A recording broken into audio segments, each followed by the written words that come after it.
Driver, plumber, barber, washerman, electrician, plumber வேலை அக்னிபத் வீரர்களை வைத்து நாங்க வாங்க போகிறோம் என்று கூறியிருக்கிறார். தாட் ப்ராசஸை பாருங்க. ஒரு ராணுவ வீரர் எதற்காக 15 17 வருடம் மட்டுமே சர்வ் செய்ய வேண்டும்? எதற்காக 30 வருடம் வரை இந்த நாட்டு ராணுவத்திற்காக அவர் சர்வீஸ் கொடுக்கக்கூடாது? 17 வயது சர்வீஸ் முடித்த ஒரு ராணுவ வீரர், அவருடைய எக்ஸ்பர்டீஸ், அவருடைய பல நல்ல விஷயங்கள் ராணுவத்திற்கு தேவைப்படுகிறது. ஆகையால் அவரை வீட்டிற்கு அனுப்பாமல், அவரை ரிட்டையர் செய்யாமல், அவருடைய சர்வீஸை இன்னும் ஒரு 20 வருடம் அதிகரித்து அவருக்கான வேலையை ராணுவத்திற்குள்ளேயே உருவாக்கினால் மட்டும்தான் ராணுவத்தை டெவலப் செய்ய முடியும்.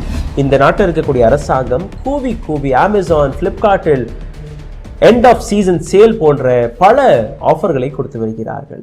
ஊடகம், கார்ப்பரேட், அரசியல்வாதிகளின் கைப்பாவையாக, அடிமைகளாக இருந்தது போதும். இனி சாட்டை எடுத்து சுழற்றும் நேரம் வந்துவிட்டது. ஊடகம் பொதுமக்களாகிய உங்களுக்காக, உங்களாலேயே இயக்கப்பட வேண்டும். ஊடக சுதந்திரத்திற்காக உங்களின் பங்களிப்பை இன்றே அளித்திடுங்கள்.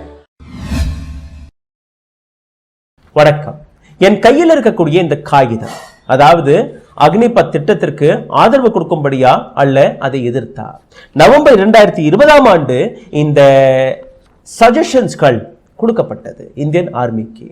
இந்தியாவில் இருக்கக்கூடிய ராணுவ வீரர்களை பற்றின ஒரு மிக முக்கியமான சஜஷன் டாக்குமெண்ட் தான் இது. இதை பற்றி பார்ப்பதற்கு முன் சிடிஎஸ் பிபின் ராவத் அவர்கள் குன்னூரில் ஒரு ஹெலிகாப்டர் விபத்தில் உயிரிழந்தால் கூட அவருடைய ஸ்டேட்மெண்ட்களை பற்றி இன்னைக்கு பேச வேண்டிய அவசியம் ஏற்பட்டிருக்கிறது.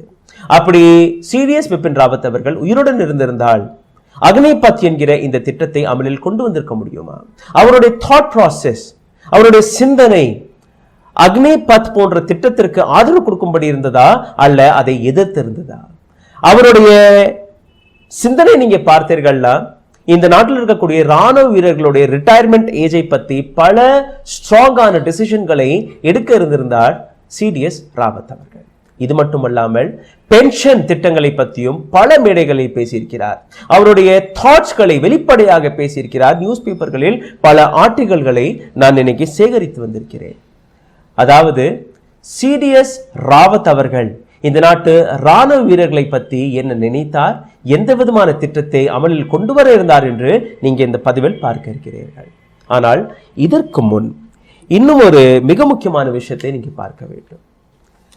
நேற்று முப்படை தலைவர்கள் ஒரு பிரஸ் மீட்டை கூப்பிட்டு வைத்து அக்னிபத் திட்டம் இந்த நாட்டின் ராணுவத்திற்கு மிக முக்கியமான திட்டம், இதைவிட வேற எந்த திட்டமும் நல்ல திட்டமாக அமைய முடியாது என்று கூறியிருக்கிறார்கள். அதாவது அக்னிபத் திட்டத்திற்காக ஒரு மிக முக்கியமான சர்டிபிகேட்டை வழங்கியிருக்கிறார்கள் முப்படை தலைவர்கள். இந்த பிரஸ் மீட்டில் அவர்கள் கொடுத்த இன்னொரு மிக முக்கியமான ஸ்டேட்மெண்ட், वापस नहीं होगी अग्निपथ योजना, तीनों सेनाओं में सभी भर्तियां इसी से होंगी. அக்னிபத் திட்டத்தை எப்போதுமே நாங்க வாபஸ் பெற மாட்டோம். இதற்கு மேல் எந்த பொசிஷன் வந்தாலும், எந்த ரெக்ரூட்மெண்ட் நடந்தாலும், எந்த வேலை வாய்ப்பு ஆர்மி, நேவி, ஏர்போர்ஸில் வந்தாலும் இதே அக்னிபத் திட்டம் வழியாக தான் வரும் என்று கூறியிருக்கிறார்கள். ஆனால் இதைவிட இன்னொரு விஷயத்தை அவர்கள் எடுத்து காட்டியிருக்கிறார்கள். அதாவது போராடக்கூடிய இந்த மாணவர்கள், இவர்கள் அனைவர் மீதும் எங்களுடைய கண் இருக்கிறது. இவர்களை நாங்க கவனித்துக் கொண்டிருக்கிறோம். நீங்க பஸ்ஸை கொளுத்துவது, ட்ரெயினை கொளுத்துவது, ரயில்வே ஸ்டேஷன்களை கொளுத்துவது, ஆங்காங்கே போராட்டங்களை நடத்தும் அனைத்து நபர்கள் மீதும் எங்களுடைய பார்வை இருக்கிறது. ஆகையால் அக்னிபத் திட்டப்படி நீங்க வேலை தேடி வந்தீர்கள்னா ஒரு எஃபிடபிட்டுடன் வாருங்கள். இந்த எஃபிடபிட்டில் நீங்க எழுதக்கூடிய விஷயம், நான் எப்போதுமே எந்த விதமான போராட்டத்திலும் கலந்து கொள்ள மாட்டேன், கலந்து கொள்ளவும் இல்லை என்று நீங்க எழுதி கொடுத்தால் மட்டும்தான் உங்களுக்கு இந்த வேலை கிடைக்கும், அல்ல என்றால் கிடைக்காது. யாரெல்லாம் இந்த போராட்டங்களில் கலந்து கொள்கிறீர்களோ உங்களுக்கு வேலை கிடையாது என்று மிகவும் தெளிவாக கூறியிருக்கிறார்கள். இந்த பிரஸ் மீட்டிற்கான அவசியம் என்ன? இந்த பிரஸ் மீட்டிலேயே நேவியில சேரக்கூடிய தேதி என்ன, ஆர்மியில சேரக்கூடிய தேதி என்ன, ஏர்போர்ஸில் சேரக்கூடிய தேதி என்ன என்கிற பல விஷயங்களையும் அவர்கள் எடுத்து காட்டியிருக்கிறார்கள். இதை தொடர்ந்து ஒரு நோட்டிபிகேஷன் வெளிவந்திருக்கிறது. அதாவது rules and regulation, HR policy அனைத்துமே இதில் இருக்கிறது. இதையும் நான் உங்களுக்கு எடுத்து காட்டியிருக்கிறேன். ஆனால் இதற்கு முன் இந்த காகிதம், இதுதான் மிக முக்கியமாக இருக்கிறது. இதை பற்றி இன்னைக்கு மிகவும் ஆழமாக தெளிவாக பார்க்க வேண்டிய அவசியம் ஏற்பட்டிருக்கிறது. இந்த ப்ரப்போசலை சிடிஎஸ் பிபின் ராவத் அவர்களுக்கு நவம்பர் 2020ஆம் ஆண்டு கொடுக்கப்பட்டது. அதற்கு பின் சிடிஎஸ் ராவத் அவர்கள் எந்த அளவில் இந்த விஷயங்களை எடுத்து காட்டியிருந்தார், எந்த அளவில் இந்த நாட்டில் இருக்கக்கூடிய ராணுவ வீரர்களை பற்றி அவர் கவலைப்பட்டார் என்று நீங்க பார்க்க போறீர்கள். சிடிஎஸ் பிபின் ராவத் அவர்கள் பேசிய வார்த்தைகள் நீங்க கேட்டீர்கள்ல, இன்னைக்கு இந்த திட்டத்திற்கு எவ்வளவு எதிராக அவர் சிந்தித்தார், எவ்வளவு எதிராக அவர் பேசினார் என்று நீங்க உங்களால் புரிந்து கொள்ள முடியும். ஆனால் இதே நேரத்தில் நேற்று பிரஸ் மீட்டில் அவர்கள், அதாவது முப்படை தலைவர்கள் பேசிய வார்த்தை, எத்தனையோ மாதங்களாக நாங்க அக்னிபத் திட்டத்தை பற்றி ஆலோசித்து வந்தோம், இத்தனை மாதங்கள் வரை ஆலோசனைக்கு பின் தான் அக்னிபத் என்கிற இந்த திட்டத்தை நாங்க அமலில் கொண்டு வந்திருக்கிறோம் என்று கூறியிருக்கிறார்கள். முப்படை தலைவர்களுக்கும் CDS chief of defence staff Bipin Rawat அவர்களுடைய தாட்டிற்கும் எந்த அளவில் வேறுபாடுகள் இருக்கிறது என்று நீங்க பாருங்கள். ஜெனரல் பிபின் ராவத் அவர்கள் ஜவான், அதாவது ராணுவ வீரர்களுடைய ரிட்டையர்மெண்ட் ஏஜை பற்றி கவலைப்பட்டார். அவர்களுக்கு கிடைக்கக்கூடிய ரிட்டையர்மெண்ட் மிகவும் குறைந்த வயதிலே வந்து விடுகிறது. ஒரு 35 38 வயதிற்குள் இந்த நபர்கள் ரிட்டையர் ஆகி விடுகிறார்கள். ஆகையால் இவர்களை இன்னும் ஒரு 20 வருடம் வரை, ஒரு 58 வயது வரை இவர்களுக்கு வேலை வாய்ப்பை இராணுவத்திற்குள்ளே கொடுக்க வேண்டும். அதற்கு பின் அவர்களுக்கு ரிட்டையர்மெண்ட் கிடைக்க வேண்டும். இதற்கான விளக்கத்தையும் அவர் கொடுத்திருக்கிறார். ஒவ்வொன்றாக நான் உங்களுக்கு எடுத்து காட்டுகிறேன். இது மட்டுமல்லாமல் ராணுவ வீரர்களுக்கு கிடைக்கக்கூடிய பென்ஷனை பற்றி கவலைப்பட்டிருக்கிறார். ஆனால் இப்போ புதுசாக அறிவிக்கப்பட்ட திட்டப்படி எந்த விதமான பென்ஷனும் கிடையாது. 4 வருடத்தில் இவர்களுக்கு கிடைக்கக்கூடிய இந்த ரிட்டையர்மெண்ட், இந்த ப்ரப்போசல் ராவத் அவர்களுக்கு முன் வந்திருந்தால் அவர் அதை ஏற்றுக்கொண்டிருப்பாரா, இல்ல அவர் என்ன சிந்தித்தார் என்று நீங்க பாருங்கள். முப்படை தலைவர்கள் கொடுத்த ஸ்டேட்மெண்ட், நாங்க பல மாதங்களாக இதை பற்றி ஆலோசித்து வந்தோம் என்று. ஏபிபி, டைம்ஸ் நவ், ட்ரிபுனல், த பிசினஸ் லைன் போன்ற பல முக்கியமான நியூஸ் பேப்பர்களில் இவருடைய ஆர்டிகல்கள் பிரிண்ட் ஆகியிருக்கிறது. பிபின் ராவத் அவர்கள் என்னதான் பேசினார் என்று நீங்க பார்த்தீர்கள்னா, CDS general Bipin Rawat bats for increase in retirement age of jawans, what this could mean for India's forces. ஏபிபியோடைய தலைப்பு. இதே போன்ற பல தலைப்புகளை உங்களுக்கு முன் எடுத்து வைக்கிறேன். ஆனால் இதை முதலில் நீங்க பாருங்கள். அதாவது ராணுவ வீரர்களுடைய ரிட்டையர்மெண்ட் ஏஜ் அதிகரிக்கப்பட வேண்டும் என்று ஜெனரல் ராவத் அவர்கள் விருப்பப்பட்டிருக்கிறார், சிடிஎஸ் ராவத் அவர்கள். இதற்கான அர்த்தம் என்ன? இதை தாண்டி இன்னொரு தலைப்பு, பாரதிய சேனா மே படேகி ரிட்டையர்மெண்ட் கி உமர், பென்ஷன் ஹோகா பதலாவ், சிடிஎஸ் ने दिया प्रस्ताव. சிடிஎஸ் அவர்கள் ஒரு ப்ரப்போசலை கொடுத்து, இந்த ப்ரப்போசலில் நீங்க பார்த்தீர்கள்னா, இந்திய ராணுவ படைகளில் ரிட்டையர்மெண்ட் ஏஜ் அதிகரிக்கப்படும், பென்ஷன் திட்டத்திலையும் இவர்கள் மாற்றங்களை கொண்டு வர இருக்கிறார்கள். இதுக்கு நான் வருகிறேன். இதை தாண்டி தி ஸ்டேட்மெண்ட் இந்த பத்திரிகையில் இன்னொரு தலைப்பை போட்டிருக்கிறார்கள். Retirement age of armed forces troop set to increase. Retirement age அதிகரிக்க இருக்கிறது. சிடிஎஸ் ஜெனரல் பிபின் ராவத் அவர்கள் கொடுத்த இந்த ஸ்டேட்மெண்ட். 15 லட்சம் ராணுவ வீரர்கள், அதில் ஆர்மி, ஏர்ஃபோர்ஸ், நேவி அனைத்து தரப்பை சார்ந்த நபர்களுடைய रिटायरमेंट एज अधिकरिக்கப்படும். भारतीय सेना में बढ़ सकती है रिटायरमेंट की उम्र, पेंशन को लेकर भी नई योजना बना रही है सरकार. இந்திய ராணுவத்தில் ரிட்டையர்மெண்ட் உடைய ஏஜ் அதிகரிக்கப்பட இருக்கிறது. அதற்காக அது மட்டுமல்லாமல் பென்ஷன் திட்டத்திலும் பலவிதமான மாற்றங்களை பற்றி ஆலோசனை செய்து கொண்டிருக்கிறது இந்த நாட்டு அரசாங்கம். सेना के 3 अंगों के जवानों की रिटायरमेंट बढ़ाने पर होगा काम. முப்படையிலும் ரிட்டையர்மெண்ட் ஏஜை அதிகரிக்கிறதற்கான அனைத்து வேலையுமே பார்த்து கொண்டிருக்கிறோம். இது போன்ற பல தலைப்புகளை கொண்டு பல நியூஸ் பேப்பர் ஆர்டிகல்ஸ்களை நான் தேடி அலசினேன். ஆனால் இதில் மிக முக்கியமாக ஜெனரல் ராவத் அவர்கள் பேசிய வார்த்தை, அவர் எதை குறிவைத்து எந்த விதமான திட்டங்களை பற்றி அவர் பேசி வந்தார், எதை பற்றி அவர் வேலை பார்த்து வந்தார் என்று நீங்க இந்த பதிவில் பாருங்கள். February 5, 2020 ஏபிபி நியூஸ் வெப்சைட்டில் வெளிவந்த இந்த ஆர்டிकल. सीडीएस बिपिन रावत बोले तीनों सेनाओं के जवानों की रिटायरमेंट एज बढ़ाने पर किया जा रहा है विचार. Chief of defence staff Bipin Rawat ने कहा कि सेना के जवानों की रिटायरमेंट एज बढ़ाने पर विचार किया जा रहा है. இப்போ வெளிவந்த இந்த திட்டத்தில் வெறும் 4 வருடத்தில் உங்களுடைய வேலை வாய்ப்பு பறிபோகும். எந்த விதமான பென்ஷனும் கிடையாது. ரிட்டையர்மெண்ட் ஏஜும் வெறும் 4 வருடத்தில் வந்துவிடும். ஆனால் 17 வருடம் ஒரு ஜவானுடைய சர்வீஸ் ஏஜ்னு நீங்க பாத்தீங்கன்னா 17 வருடமாக இருக்கும். அதாவது நீங்க ஒரு 20 வயதில் ஆர்மியில போய் சேர்ந்தீர்கள்னா 37 வயதில் உங்களுக்கு ரிட்டையர்மெண்ட் கிடைக்கும். ஆனால் இங்க 20 வயதில் நீங்க ஆர்மியில் போய் சேர்ந்தீர்கள்னா இந்த புதிய திட்டப்படி 24 வயதிலேயே உங்களுக்கு ரிட்டையர்மெண்ட் கிடைத்து விடும். ஆனால் 17 வருட சர்வீஸ்லேயே அவர்களுக்கு ஏன் இந்த அளவில் இவ்வளவு சீக்கிரம் ரிட்டையர்மெண்ட்டை கொடுக்கிறீர்கள், இதை இன்னும் அதிகப்படுத்த வேண்டும் என்று ராவத் அவர்கள் கொடுத்த அந்த ஸ்டேட்மெண்ட். இது மட்டுமல்ல, ரிட்டையர்மெண்ட் வயசை 58 வயதாக உயர்த்திவிட வேண்டும். ஜவான்களை எப்போதுமே இந்த 35-37 வயதிலேயே அவர்களுக்கு ரிட்டையர்மெண்ட் கொடுக்கக்கூடாது என்று மிகவும் கடுமையாக பேசியிருக்கிறார் ராவத் அவர்கள். இது மட்டுமல்ல, முப்படை தலைவர்கள் அனைவருமே தன்னுடைய ஸ்டேட்மெண்ட்களை, தன்னுடைய ரிப்போர்ட்ஸ்களை என்னிடம் சப்மிட் செய்து வருகிறார்கள். தன் பக்கத்தில் இருக்கக்கூடிய ஆய்வுகளை அவர்கள் செய்து வருகிறார்கள். நாங்கள் எங்க தரப்பிலிருந்து எப்படி இந்த ரிட்டையர்மெண்ட் ஏஜை அதிகரிக்கலாம், எப்படி இவர்களுக்கு பென்ஷன் சரியாக கொடுக்கலாம் என்கிற பல விஷயங்களை பற்றி நாங்களும் ஆலோசித்து வருகிறோம். கூடிய சீக்கிரமாக இந்திய இராணுவ படையில் இருக்கக்கூடிய ரிட்டையர்மெண்ட் ஏஜை அதிகரிக்கக்கூடிய அனைத்து வேலையுமே பார்த்து கொண்டிருக்கிறோம்.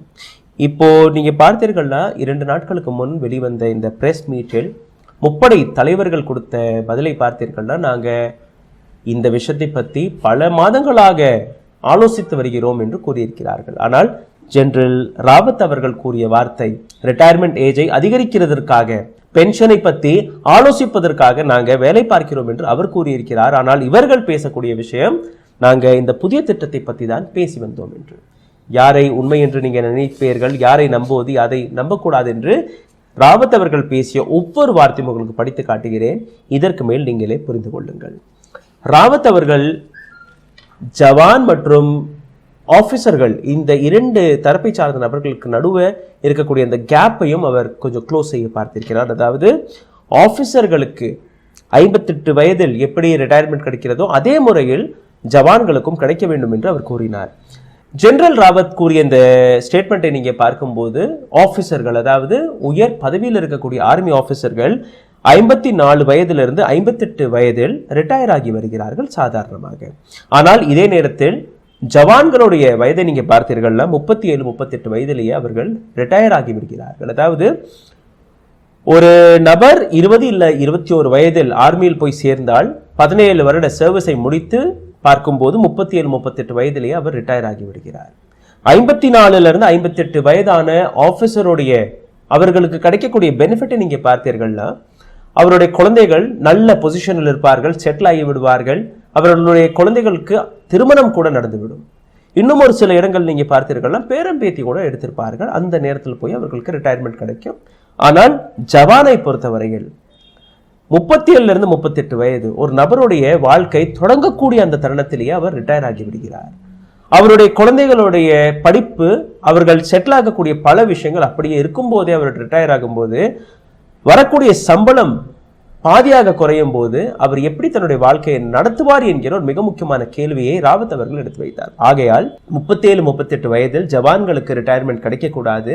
அவர் 58 வயது வரை வேலை பார்க்க வேண்டும். ஒரு அனுபவமான ஆர்மி ஆபீசரை, ஜவானை எப்படி நீங்க வெளியேற்ற முடியும் என்கிற ஒரு மிக முக்கியமான கேள்வியை கேட்டு அதற்கான ப்ரப்போசலை அவர் கொடுத்திருந்தார். இது மட்டுமல்ல, ராவத் அவர்கள் இன்னும் ஒரு சில விஷயங்களை எடுத்து காட்டினார். அதாவது 17 வயது சர்வீஸ் முடித்த ஒரு ராணுவ வீரர், அவருடைய எக்ஸ்பர்டீஸ், அவருடைய பல நல்ல விஷயங்கள் ராணுவத்திற்கு தேவைப்படுகிறது. ஆகையால் அவரை வீட்டிற்கு அனுப்பாமல், அவரை ரிட்டையர் செய்யாமல் அவருடைய சர்வீஸை இன்னும் ஒரு 20 வருடம் அதிகரித்து அவருக்கான வேலையை ராணுவத்திற்குள்ளேயே உருவாக்கினால் மட்டும்தான் ராணுவத்தை டெவலப் செய்ய முடியும். 37 வயதில் 38 வயதில் ஒரு நபர் ரிட்டையர் ஆகும்போது அடுத்த 35-40 வருடம் வரை நீங்க பென்ஷன் கொடுத்து வருகிறீர்கள். அதே பென்ஷனை நீங்க சம்பளமாகவே வைத்து அவரை 58 வயது வரை அவருக்கான அந்த சர்வீஸை அதிகரித்து மீதம் இருக்கக்கூடிய அவருடைய வாழ்க்கையில் மீதம் இருக்கக்கூடிய ஒரு 15-20 வயதிற்கான அந்த பென்ஷனை கொடுத்தாலே போதும், இந்திய ராணுவத்தை டெவலப் செய்து விடலாம். அதாவது 17 வயது சர்வீஸை அதிகரித்து அதை 58 வயதிற்கான சர்வீஸாக மாற்ற வேண்டும் என்கிற இந்த ப்ரப்போசல். ஆனால் இப்போ 4 வருட சர்வீஸ் வந்துவிட்டது.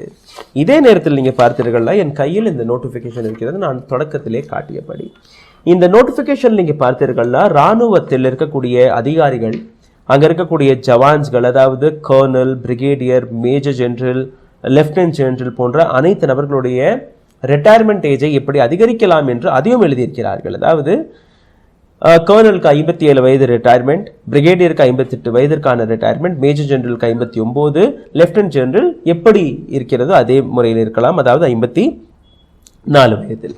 இதே முறையில் ஜவான்களுக்கும் இதே முறையில் நீங்க அவர்களுடைய பென்ஷன் பிளானை, அவர்களுடைய சர்வீஸ் பிளானை அதிகரிக்க வேண்டும். 20 to 25 வயது சர்வீஸ் கொடுத்த ஆர்மி மென்களுக்கு 50% என்டைட்டில்ட் பென்ஷன், 26 வருடத்திலிருந்து 30 வருடம் ஆர்மிக்கு சர்வீஸ் கொடுத்த நபர்களுக்கு 60% என்டைட்டில்ட் பென்ஷன், 31 வருடத்திலிருந்து 35 வருடம் வரை சர்வீஸ் செய்த ராணுவ வீரர்களுக்கு 75% என்டைட்டில்ட் பென்ஷன், 35 வருடத்திற்கு மேல சர்வீஸ் செய்த நபர்களுக்கு முழு பென்ஷன் வழங்கப்பட வேண்டும். இது போன்ற பல திட்டங்களை அவர் கொடுத்திருந்தார். அந்த ப்ரப்போசலை நீங்க எங்கேயும் பார்த்து வருகிறீர்கள். இதை தாண்டி இன்னைக்கு இருக்கக்கூடிய அக்னி வீரர்களுடைய ப்ரப்போசலை நீங்க பார்த்து வருகிறீர்கள். அதாவது 100%, அதாவது 46,000 ராணுவ வீரர்களை சேர்த்த பின் அதிலிருந்து 75% ராணுவ வீரர்களை 4 வருடத்திற்கு பின் வீட்டிற்கு அனுப்பி விடுவார்களாம். 25% மட்டும்தான் ராணுவத்திற்குள்ளேயே கன்சியூம் செய்யப்படுவார்களாம். ஆனால் வெளியேற்றப்பட்ட ராணுவ வீரர்களுக்கு ஒட்டுமொத்த இந்தியாவில் பிஜேபி கூவி கூவி ஆஃபர்ஸ்களை கொடுத்து வருகிறது.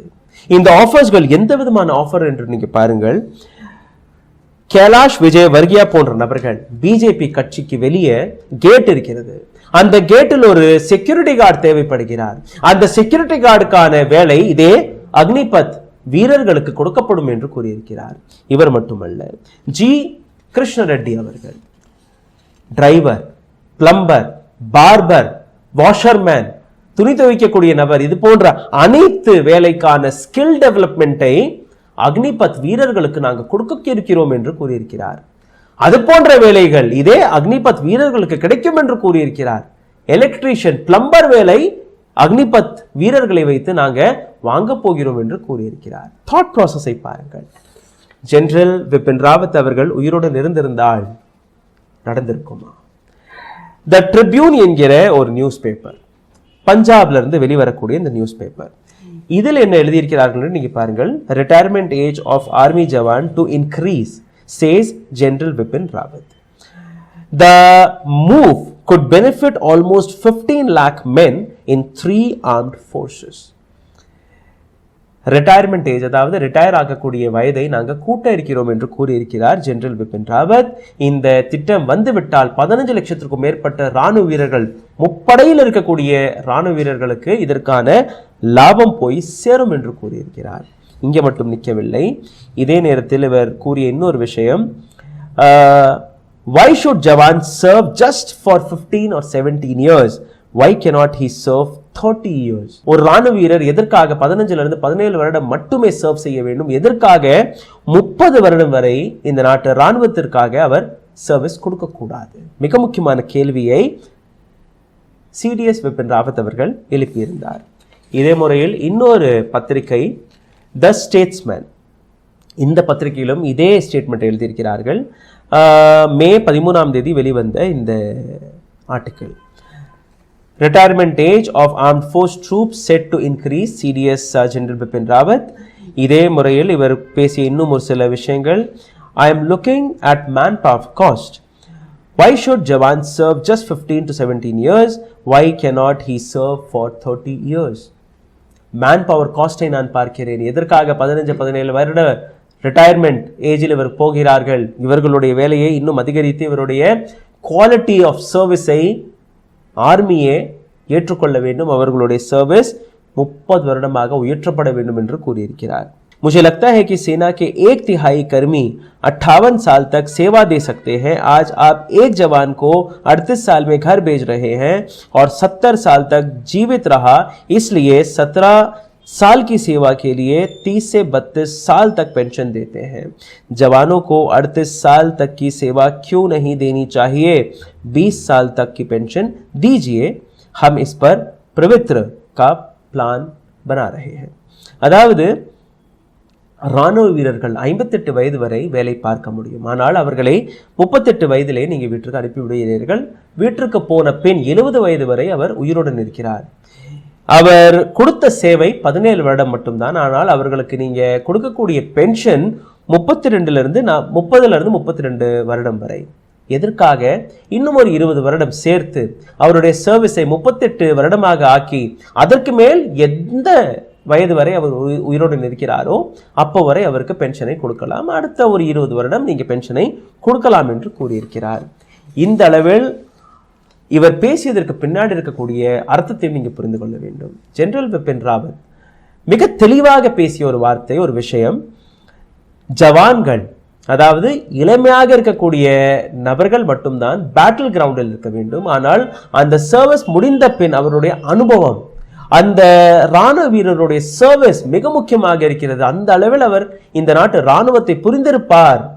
ஆகையால் ஒட்டுமொத்த ராணுவத்திலிருந்து 1/3 ஆஃப் த ஆர்ம்ட் மேன், 3/4 பங்கு இந்த அளவில் ஆர்மி மேன் இவர்களுக்கு வேலை கிடைக்க வேண்டும், கிரவுண்டில் வேலை கிடைக்க வேண்டும். அவர்கள் பேட்டில் போக வேண்டாம், போர் நடத்த வேண்டாம். ஆனால் அவர்களுடைய அனுபவம் இந்த நாட்டிற்கு தேவைப்படுகிறது.